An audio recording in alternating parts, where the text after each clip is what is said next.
Chapitre 13. Nicolas Flamel.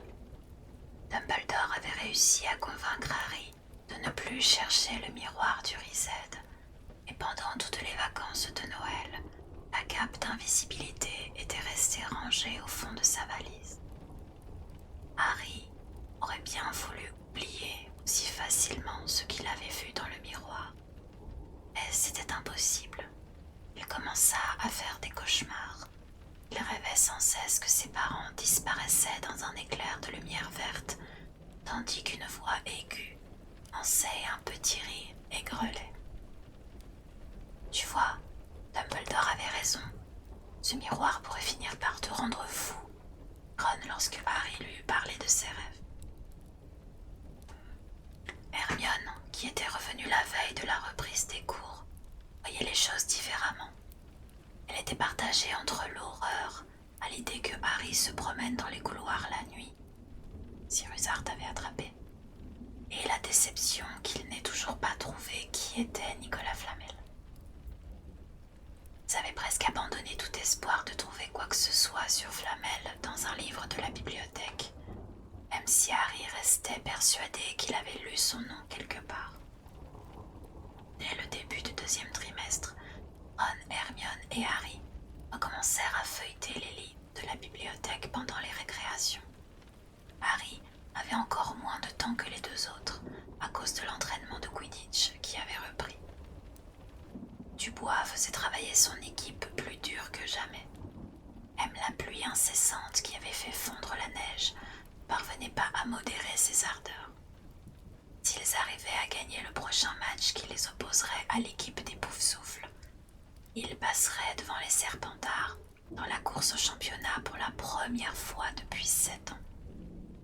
Au-delà de son désir de vaincre, Harry s'était rendu compte qu'il faisait moins de cauchemars quand il revenait épuisé de ses séances d'entraînement. Un jour qu'il s'entraînait sous la pluie, sur un terrain particulièrement boueux, Dubois se fâcha contre les frères Weasley, qui ne cessaient de se foncer dessus en faisant semblant de tomber de leur balai.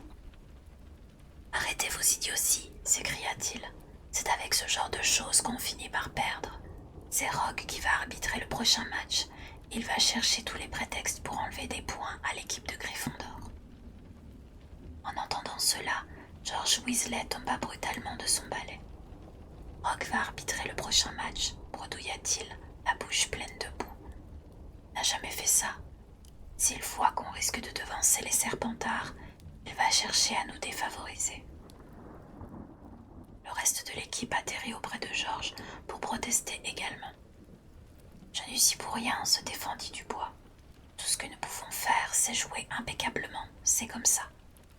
Et Rogue n'aura aucun prétexte pour s'en prendre à nous. » Sans doute, pensa Harry, et lui-même avait des raisons personnelles pour souhaiter que Rogue ne soit pas trop près de lui pendant le match. À la fin de la séance, Harry rentra directement à la salle commune de Gryffondor. Il retrouva Ron et Hermione qui jouaient aux échecs. Les échecs étaient le seul jeu auquel Hermione perdait, et aux yeux de Ron et de Harry, rien ne pouvait lui faire plus de bien. « Attends, ne me parle pas pour un instant, dit Ron, lorsque Harry vint s'asseoir à côté de lui. « Je dois me concentrer. »« Qu'est-ce qui se passe ?» s'exclama-t-il soudain en voyant sa tête. À voix basse pour que personne d'autre ne puisse l'entendre, Harry leur annonça l'intention soudaine de Rogue d'arbitrer le prochain match de Quidditch. « Il ne faut pas que tu joues, dit aussitôt Hermione. Tu n'as qu'à dire que tu es malade. Fais semblant de t'être cassé la jambe, suggéra Hermione. Casse-toi la jambe pour de bon, dit Ron. Impossible, répondit Harry. Il n'y a pas d'attrapeur remplaçant dans notre équipe. Si je déclare forfait, Gryffondor ne pourra pas jouer du tout. À cet instant, Neville atterrit à plat ventre dans la salle commune. Ses jambes étaient collées l'une à l'autre, conséquence bien connue d'un mauvais sort très courant appelé le maléfice du bloc-jambe. Comment avait-il réussi à arriver jusqu'ici? Nul ne le savait. Il avait dû faire tout le chemin en sautillant à pieds joints jusqu'au sommet de la tour. Tout le monde éclata de rire, sauf Hermione, qui s'empressa de prononcer la formule magique, annulant les effets du sortilège. Les jambes de Neville se détachèrent aussitôt l'une de l'autre. Il se releva en tremblant. « Qu'est-ce qui s'est passé ?» demanda Hermione en le faisant asseoir entre Ron et Harry. « C'est Malfoy, » répondit Neville d'une voix chevrotante. Je l'ai croisé devant la bibliothèque. Il m'a dit qu'il cherchait quelqu'un pour s'entraîner à lancer ce mauvais sort. « Va voir le professeur McGonagall, conseilla Hermione. Raconte-lui ce qui s'est passé. » Neville refusa d'un signe de tête.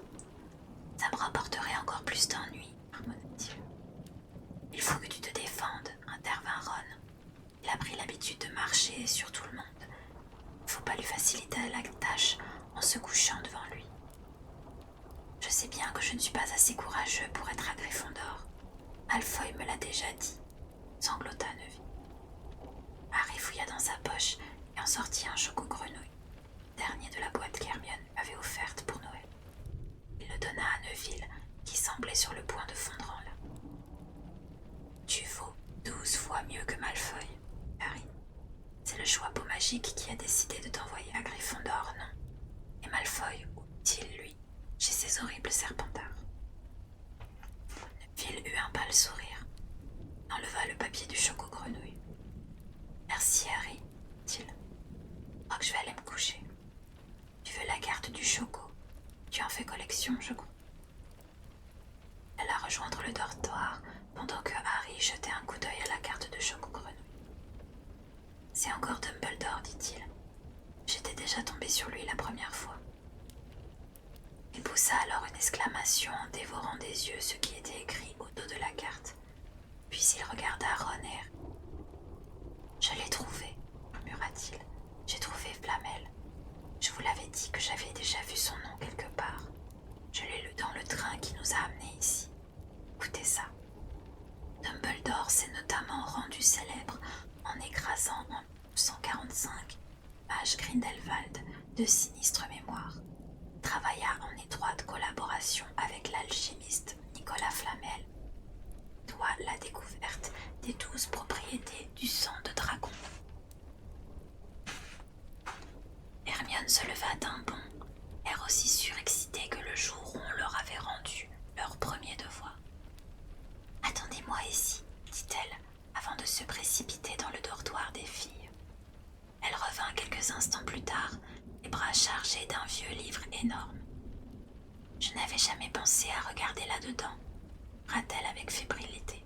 « J'avais pris ce livre à la bibliothèque il y a déjà un bout de temps pour avoir quelque chose à lire le soir. » « Tu parles d'un plaisir, un truc comme ça avant de s'endormir. » Hermione lui fit signe de se taire et se mit à feuilleter les pages du livre avec des gestes frénétiques. Au bout d'un moment, elle trouva enfin ce qu'elle cherchait. « Je le savais, je le savais. »« T'as le droit de dire quelque chose maintenant, Baronne. » Hermione ne fit pas attention à lui. « Nicolas Flamel, a-t-elle sur un ton théâtral, est le seul alchimiste qui ait réussi à fabriquer la pierre philosophale. »« À quoi ?» dirent en chœur Harry et Ron, peu impressionnés. « Vous ne lisez donc jamais? Gardez ça. » Hermione poussa le livre vers eux pour qu'ils puissent lire ce qu'elle leur montrait. D'anciennes recherches alchimiques avaient pour objet de fabriquer la pierre philosophale, une substance légendaire dotée de pouvoirs étonnants. Cette pierre a en effet la propriété de transformer n'importe quel métal en or pur. Elle produit également l'élixir de longue vie, qui rend immortel celui qui le boit. Au cours des siècles, de nombreux témoignages ont fait état de la réalité de la pierre philosophale. La seule qui existe vraiment de nos jours est l'œuvre de Nicolas Flamel, célèbre alchimiste et amateur d'opéra qui a célébré récemment son 665e anniversaire et mène une vie paisible dans le dé, en compagnie de son épouse Pernelle. 658. « Vous avez vu, dit Hermione, le chien doit garder la pierre philosophale de Flamel. Je parie que c'est Flamel en personne qui a demandé à Dumbledore de la mettre en lieu sûr. Ils sont amis, et comme ils savent que quelqu'un allait essayer de la voler, il a voulu l'enlever de Gringotts. pierre qui fabrique de l'or et qui te rend immortel. Pas étonnant que Rogue essaye de la voler, dit Harry. N'importe qui la vaudrait pour lui tout seul. Pas étonnant qu'on n'ait rien trouvé sur Nicolas Flamel dans Études des récents progrès de la sorcellerie. Bleu de la toute première jeunesse, s'il a 665 ans.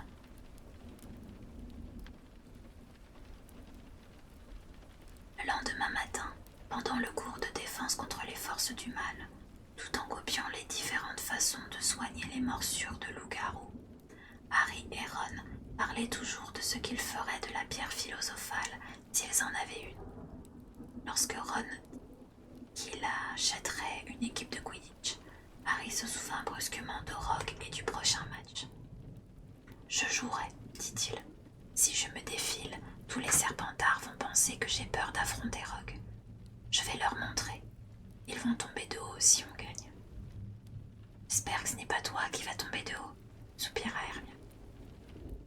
Pourtant, à mesure que le match approchait, Harry devenait de plus en plus nerveux, en dépit de tout ce qu'il pouvait bien dire à Ron et à Hermione. Les autres joueurs de l'équipe n'étaient guère plus sereins. L'idée de l'emporter sur Serpentard pour le championnat les enthousiasmait. Personne n'avait réussi à le faire depuis près de 7 ans. Mais comment pourrait-il y parvenir avec un arbitre aussi partial que Rogue?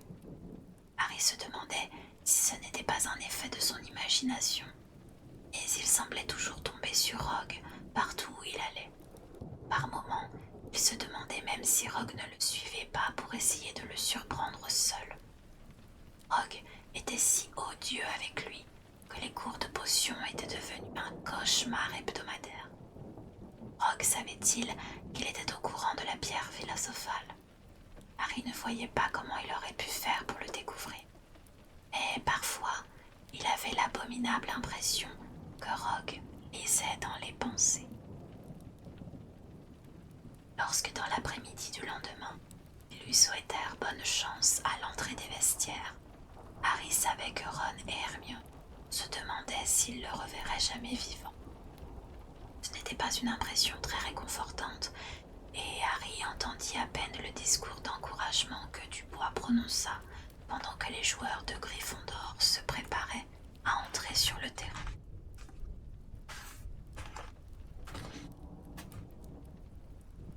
Ron et Hermione avaient trouvé une place à côté de Neville, qui ne comprenait pas pourquoi ils avaient la mine si sombre.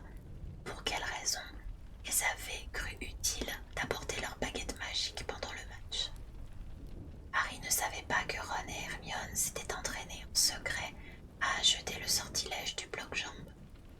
Ils avaient emprunté l'idée à Malfoy et comptaient bien s'en servir contre Rogue s'il manifestait la moindre intention de s'en prendre à Harry.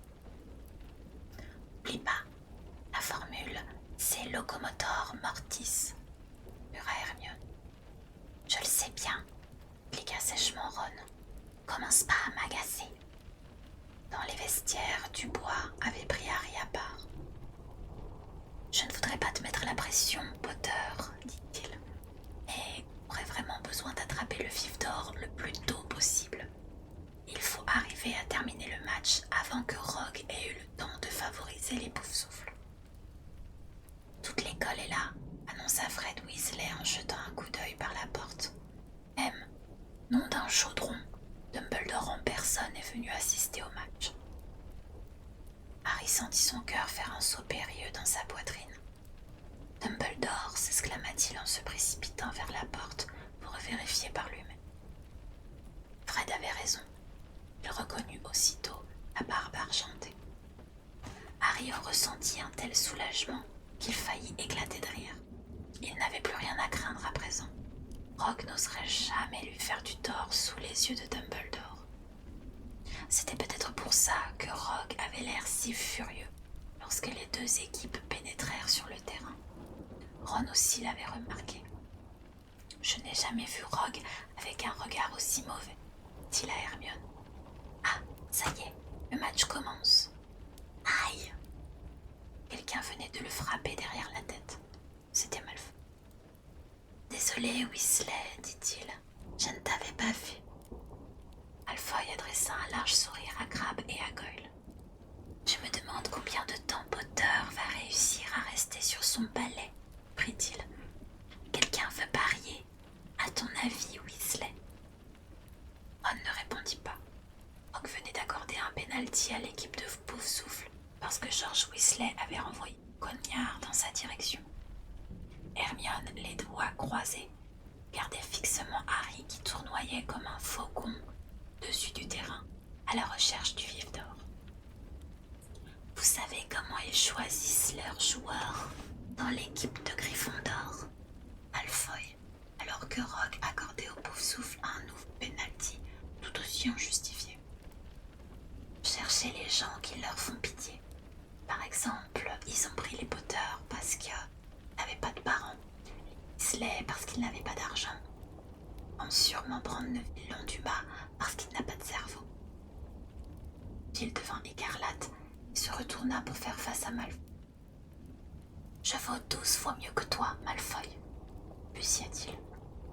Malfoy, Crabbe et Goyle éclatèrent d'un rire tonitruant. Bien dit, Neville, approuva Ron sans quitter le match des yeux. Si le cerveau était mort, tu serais encore plus pauvre que Weasley, ce qui n'est pas peu dire, ça Malfoy. Ron était si inquiet pour Harry qu'il avait les nerfs à vif. Je te préviens, Malfoy, dit-il. Un mot de plus et... Ron, exclama Hermione. Harry, quoi? Harry avait amorcé une spectaculaire descente en piqué et avait provoqué des exclamations angoissées, des cris d'enthousiasme parmi la foule. Hermione se leva en portant ses doigts croisés à sa bouche, tandis que Harry fonçait vers le sol à la vitesse d'un boulet. Tu as de la chance, Weasley. Potter a dû trouver une pièce de monnaie par terre. Malfoy. Ron bondit comme un ressort. Avant que Malfoy ait eu le temps de comprendre ce qui lui arrivait, Ron l'avait jeté à terre et le maintenait immobilisé. Neville hésita un instant, puis il enjamba le dossier de son banc pour le prêter main forte. Vas-y, Harry, la Hermione en sautant sur place, sans même se rendre compte que Malfoy et Ron avaient roulé sous son banc et que Neville était prise avec Crabbe et Goyle dans un tourbillon de poings et de pieds. Harry filait droit sur Rogue, fit un écart au dernier moment et n'évita la collision que de quelques centimètres. Fraction de seconde plus tard, Harry effectuait un rétablissement spectaculaire, le bras levé en signe de triomphe, la main serrée sur le vif d'or. La foule se mit à hurler d'enthousiasme. C'était sûrement un record. Personne n'avait vu un joueur attraper le vif d'or aussi rapidement. Ron, match est fini. Harry a gagné. Gryffondor prend la tête du championnat. Hurla Hermione en dansant sur son banc et en serrant dans ses bras quiconque se trouvait à sa portée. Harry sauta de son balai. Il n'arrivait pas à y croire. Il avait réussi. Le match avait à peine duré 5 minutes. Tandis que les supporters de Gryffondor envahissaient le terrain, il vit Rogue atterrir à proximité, le teint livide, les lèvres serrées. Harry sentit alors une main se poser sur son épaule. Il se retourna et vit Dumbledore qui lui souriait. « Bien joué », dit-il à voix basse pour que personne d'autre que Harry ne puisse l'entendre. « Je suis content de voir que tu as chassé ce miroir de ta tête. Tu as continué à travailler.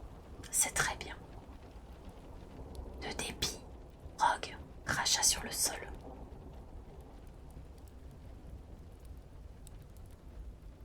Un peu plus tard, Harry quitta seul les vestiaires et alla ranger son imbus de mille dans le hangar à balai. Jamais il ne s'était senti si heureux. Cette fois, il avait véritablement accompli quelque chose dont il pouvait être fier. Plus personne ne pourrait dire qu'il n'était qu'un nom célèbre, rien de plus. Elle a marché sur la pelouse humide, dans l'air du soir qui embaumait, et revit dans sa tête les images d'après le match. Les supporters de Gryffondor qui accouraient pour le porter en triomphe. Ron, nez ensanglanté. Hermione au loin, qui sautait sur place. Arrivé devant le hangar à balais, Harry regarda les fenêtres du château flamboyer dans le soleil couchant. Gryffondor était en tête du championnat. Il avait réussi cet exploit. Il avait affronté Rogue. À propos de Rogue, Harry vit une silhouette encapuchonnée descendre rapidement les marches du château.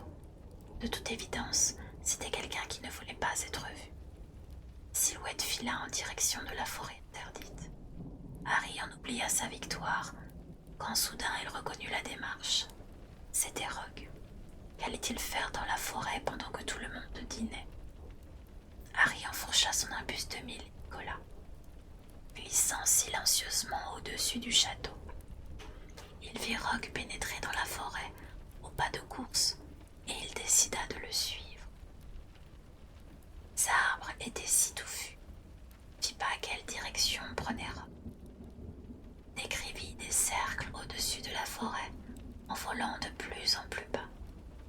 Lorsqu'il fut parvenu à hauteur de la cime des arbres, il entendit des voix.